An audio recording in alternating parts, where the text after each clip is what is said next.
A battered mother stumbled out of the jagged treeline of the Nevada high desert and whispered 5 words to a Hell's Angel that changed the course of both their lives forever. "Save my daughter. She's in the red van." What Jack's teller did exactly 5 miles later was nothing short of incredible. But to truly understand the white-hot fury that ignited in his chest that day, you first have to understand the woman who stood before him. Her name was Sarah Jennings, a woman who, until 3 hours ago, had lived a quiet, invisible life. Now, she looked like she had just crawled through the very pits of hell itself.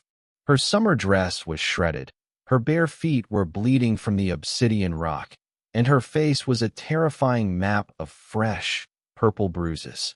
Her eyes held the kind of jagged, broken glass terror that only a mother facing her worst nightmare can possess.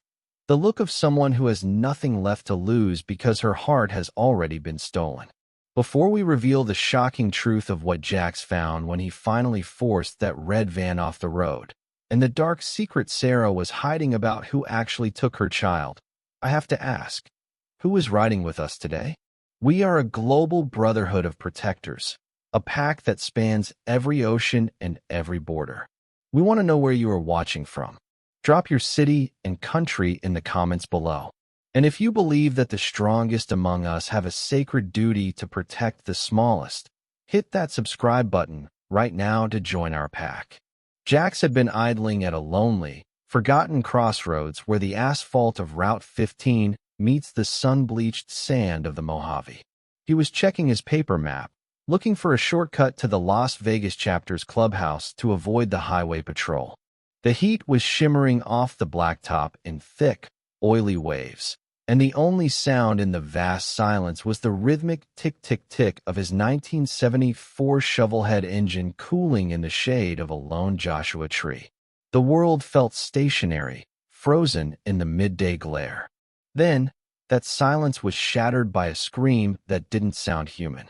Sarah burst from the thick, thorny scrub brush, her breath coming in ragged, wet gasps. She didn't ask for help politely. She collapsed against the hot chrome of his bike, her fingers digging into his leather cuts as she fought to find her voice through the panic.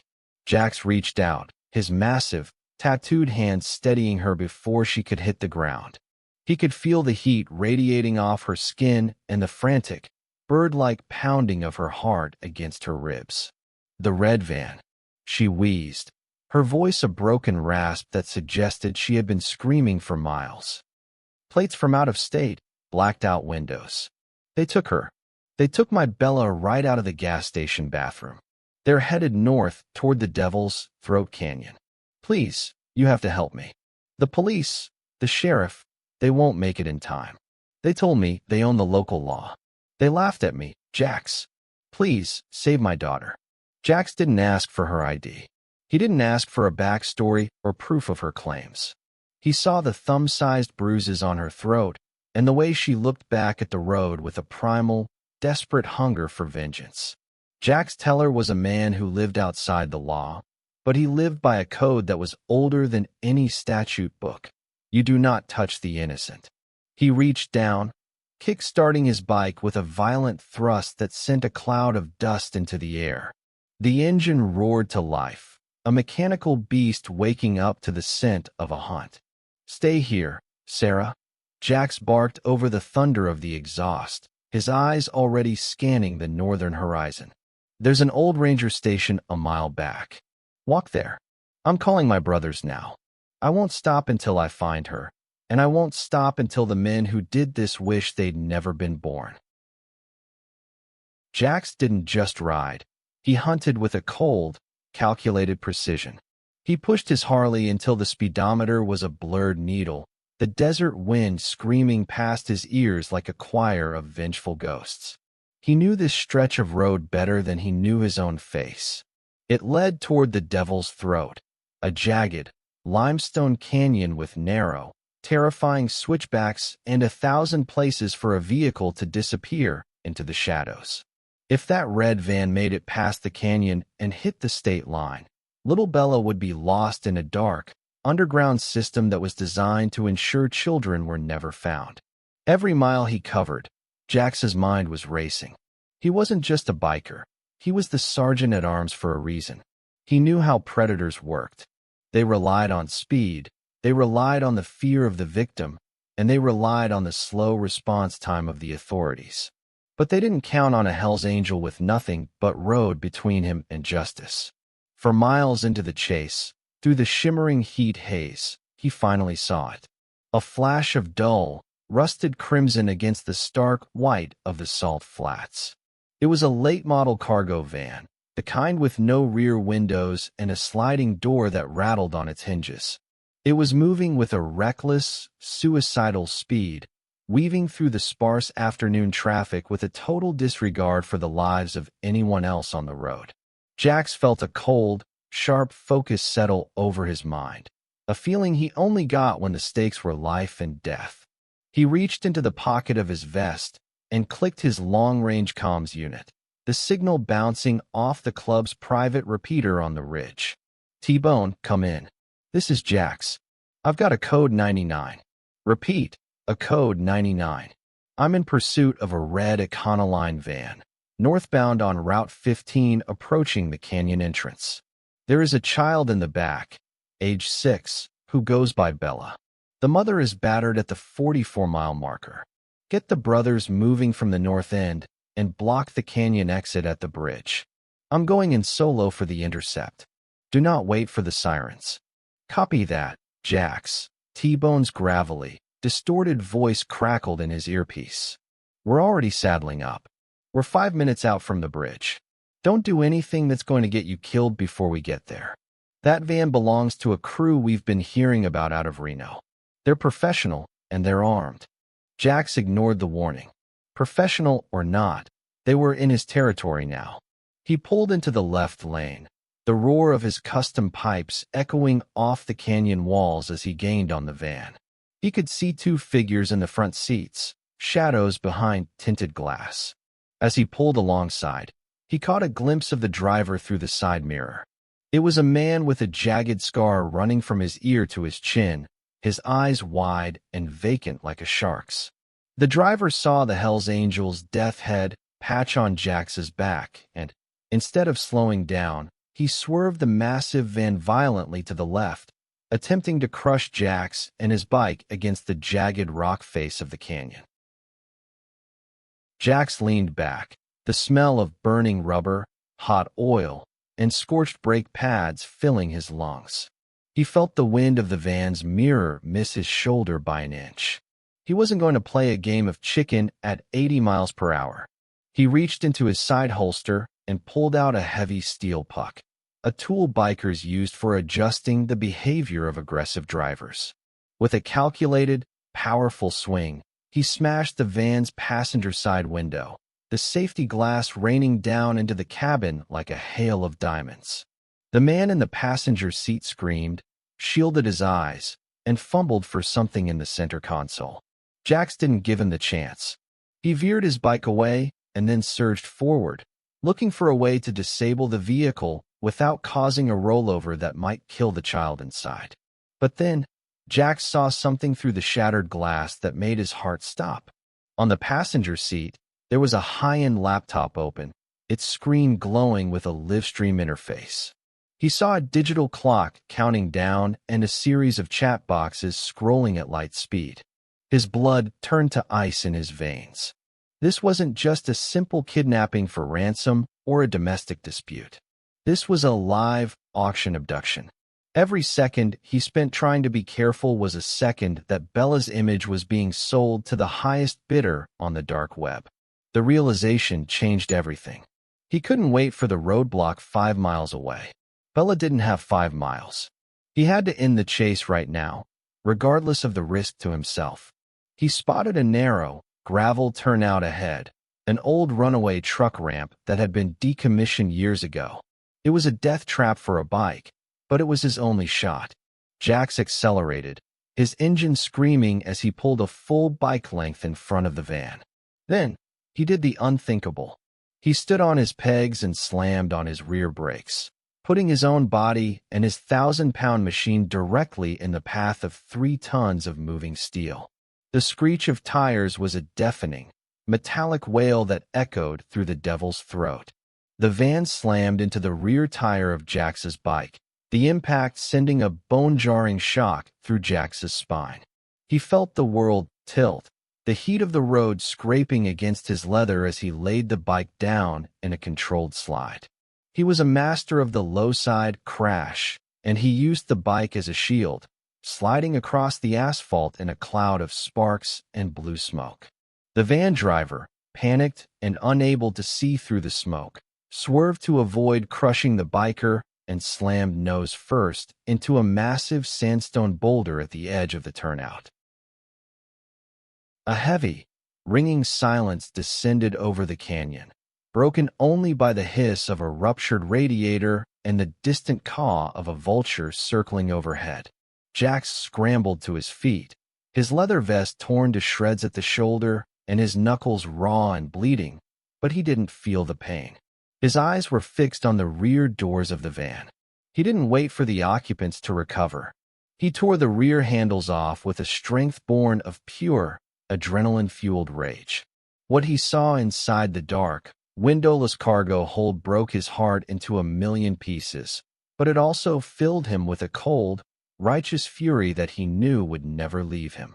Little Bella was there, zip-tied to a rusted metal bench, a piece of heavy silver duct tape over her mouth. She was shaking, her eyes wide with a terror so deep it looked like she had seen the end of the world. But as Jax's eyes adjusted to the dim light, he realized she wasn't alone. There were two other children huddled in the back, a boy no older than 4 and another girl who looked like she could be Bella's sister. They were look-alike siblings, curated for a specific, horrifying market. This wasn't just one kidnapping. This was a high-speed harvest, and he had just stepped into the middle of a nightmare. Jax reached in, his large, tattooed hands moving with a gentle, trembling precision. He pulled his pocket knife and sliced through the zip ties, his eyes never leaving Bella's. He reached for the duct tape, peeling it back as softly as a father would a bandage. "I've got you, Bella," Jax whispered, his voice cracking for the first time in 20 years. "Your mama sent me. I promised her I'd find you. The thunder is here now, little one. You're safe." Bella collapsed against his chest, her small, muffled sobs disappearing into the thick leather of his vest. She smelled of cheap vanilla perfume and fear. But just as he went to help the other two children, he heard the metallic click of a handgun's hammer being pulled back. Jax didn't even have to turn around to know what was happening.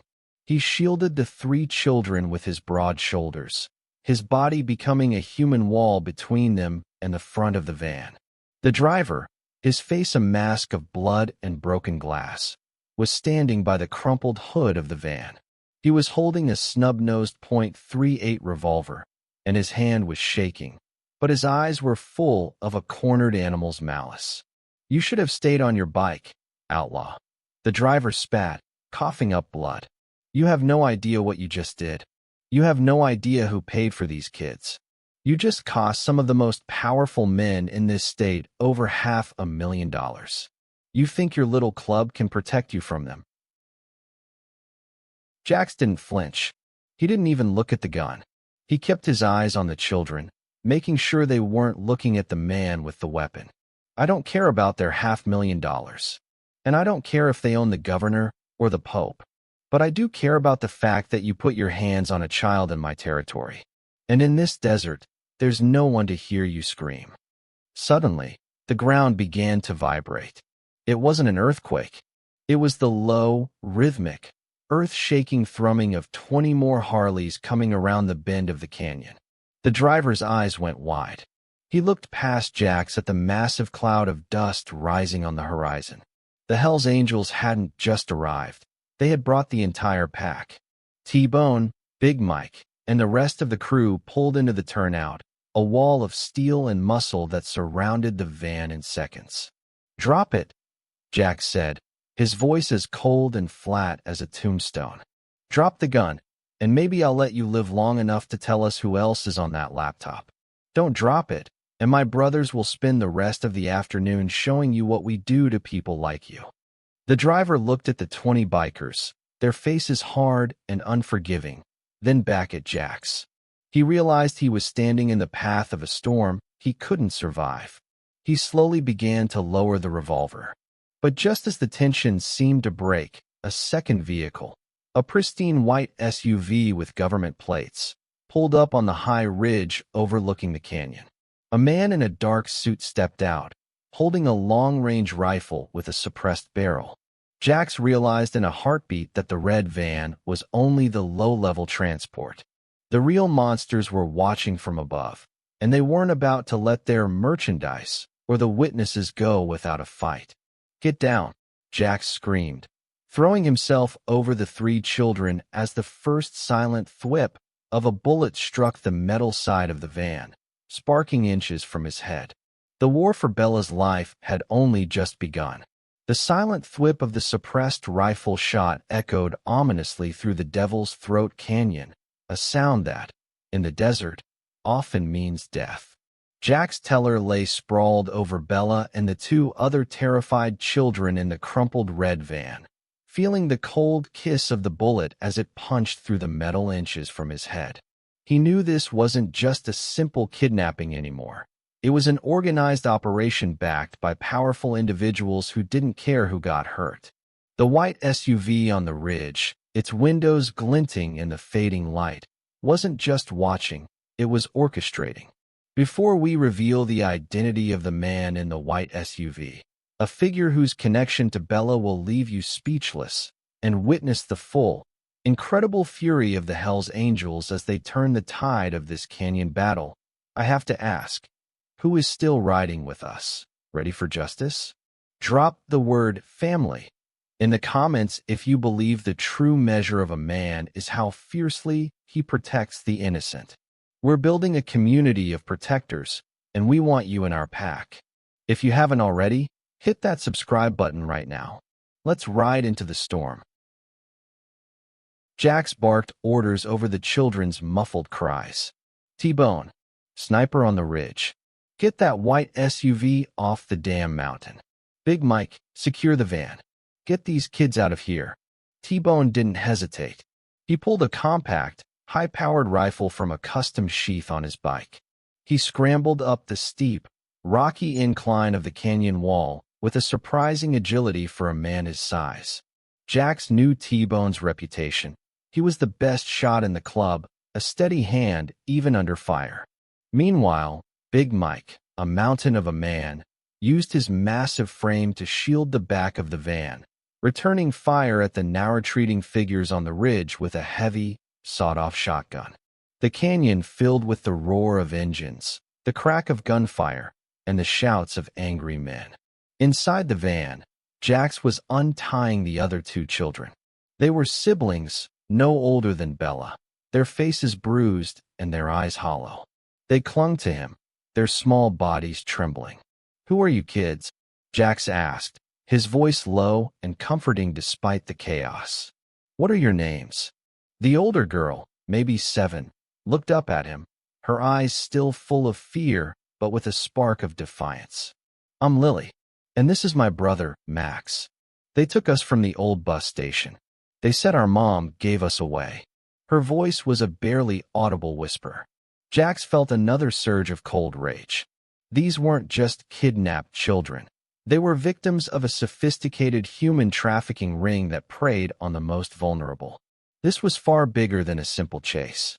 Outside, the battle for the ridge was reaching a fever pitch. T-Bone, having scaled a precarious rock formation, had a clear shot at the white SUV. He took out one of its tires, sending the vehicle careening dangerously close to the cliff edge. The driver frantically tried to recover, but T-Bone's next shot shattered the windshield, forcing the men inside to bail out and scramble down the ridge. "I got him, Jax. They're coming down the east face." T-Bone's voice crackled over the comms. "Two hostiles, armed, and they look like professionals." Jax pulled Bella, Lily, and Max from the van. He passed them to Big Mike, who wrapped them in thick clubhouse blankets. "Get them to the medical van. T-Bone, keep them pinned. We need to know who's in that white SUV."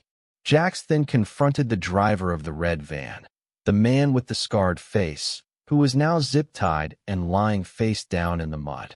He knelt, pulling the man's head up by his hair. "Who was in the white SUV? Who are you working for? Who is Bella's father?" The driver spat blood and dirt. "Go to hell, biker. You won't get a damn thing from me." But then, Jax reached into the duffel bag he still had slung over his shoulder, the bag he'd taken from Eleanor Gable's library basement. He pulled out a large, faded photograph, a picture of a smiling young family, taken years ago. In the photo were a younger Sarah Jennings, a younger Bella, and the driver of the red van. "You're not just some random hired hand, are you?"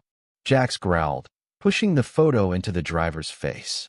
"You're Bella's father, her biological father, and Sarah never permitted you to take her.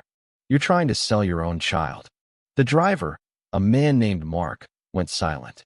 The defiance in his eyes evaporated, replaced by a cold, calculating fear. He looked at the photograph, then at Jax. "She cut me out, man. She left me for dead. I just wanted what was mine. What was yours?" Jax raged, his grip tightening. "You were going to sell your own daughter to anonymous bidders on the dark web. That's not a father. That's a monster." Just then, T-Bone's voice crackled over the comms again, urgent and tense. "Jax, I've got a visual on the guys coming down the ridge. One of them is State Senator William Hayes. He's got a briefcase chained to his wrist." Jax froze. Senator William Hayes, the man who campaigned on family values and protecting our children. The man who had been photographed with the governor just last week. The man who also happened to be one of the silent partners in a series of shell corporations that Jax and the club had been investigating for money laundering related to offshore accounts. The pieces clicked into place with sickening clarity. This wasn't just a trafficking ring. It was a high-level, politically protected network. "Senator Hayes?" Jax whispered, almost to himself. "This goes all the way to the top." He looked at Mark, Bella's father. "That laptop in your van. Who is the top bidder? And what's in the senator's briefcase?" Mark, realizing the full scope of the disaster he was in, decided self-preservation was paramount. The top bidder was code-named the Collector. He's a ghost. Never met him. And the senator, he's the one who set up the shell companies. The briefcase is full of the assets for the sale. The data, the identities, the payments. It's all in there. As the Hells Angels swarmed the canyon, securing the children and the battered Mark, Jax moved toward the east face. He saw Senator Hayes and his bodyguard, desperate and scrambling, trying to make their way to a waiting, unmarked helicopter that had just appeared over the distant peaks. "They're trying to extract him," Jax roared. "T-Bone, put a round through that bird's engine. Don't let him leave." T-Bone, perched high above, aimed. With a single, expertly placed shot, he hit the helicopter's tail rotor. The chopper spun wildly, descending into the canyon in a controlled crash, landing a few hundred yards away. Senator Hayes looked at Jax, his face contorted in a mixture of fear and pure, unadulterated fury. "You have no idea what you're doing, outlaw. You just ruined everything. I'll have your club burned to the ground. I'll have you all locked up." "No, Senator," Jax said, a cold, hard smile on his face. "You ruined everything when you decided to sell children. I'm just here to clean up your mess." Jax didn't need to fight him. He pointed to the smoking wreckage of the red van, then to the terrified children, now safely with Big Mike. He pointed to the zip-tied Mark, Bella's own father. Then, he pulled out his comms unit and connected it to his helmet speaker, broadcasting his voice through the canyon, loud and clear for the senator, for Mark, and for the entire club to hear. "Sarah Jennings," Jax spoke into the comms. "Are you with T-Bone's medical team? We found Bella. And we found the other two. And we found the senator." Sarah's voice, though still shaky, came through, laced with a new steel. "I'm here, Jax. And I've got the sheriff's department on the line, but this time, it's the good ones. The state and federal marshals. They've been waiting for a reason to move on, Hayes. With the evidence from Eleanor Gable's ledger, the laptop from the red van, and the senator's now secured briefcase, the case against the child trafficking ring was undeniable. Jax ensured that Mark, Bella's father, provided a full confession, detailing Hayes's involvement and the identity of the collector, a shadowy figure operating offshore who was quickly tracked and apprehended by federal agents working with Interpol. Hours later, as the first rays of dawn painted the canyon in hues of red and gold, Sarah ran to Bella. The reunion was tearful, powerful, and utterly heartbreaking. Bella clung to her mother, crying out every fear she had suppressed. Sarah held her tight, whispering reassurances, stroking her hair. Jax watched from a distance, the heavy weight in his chest slowly easing. He walked over to Sarah, who now had Lily and Max clinging to her. "The feds are taking care of them, too," Jax said, nodding toward the siblings. "They're going to a safe place. This network is crumbling." Sarah looked at him, her eyes still red, but with a new light of gratitude shining in them. "How can I ever thank you, Jax? You saved my daughter, and you saved so many others." Jax just shook his head. "You saved them, Sarah. You were brave enough to ask for help. And in this club, we don't leave family behind. Bella is safe. That's all that matters." 5 years later, Jax was back at the same lonely crossroads, his bike purring softly.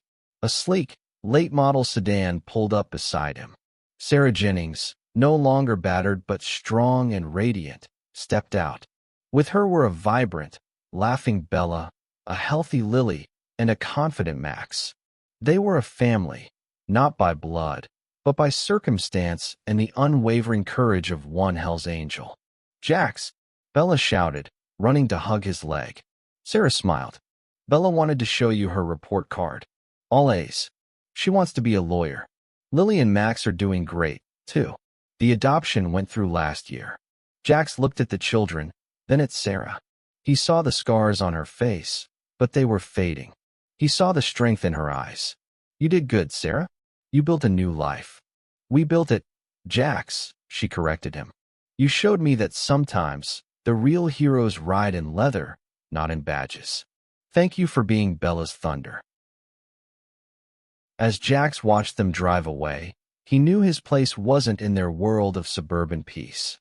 But he also knew that for that one night, in that desolate canyon, a mother's whisper had called a pack of outlaws to save the innocent. And he wouldn't have traded that for anything.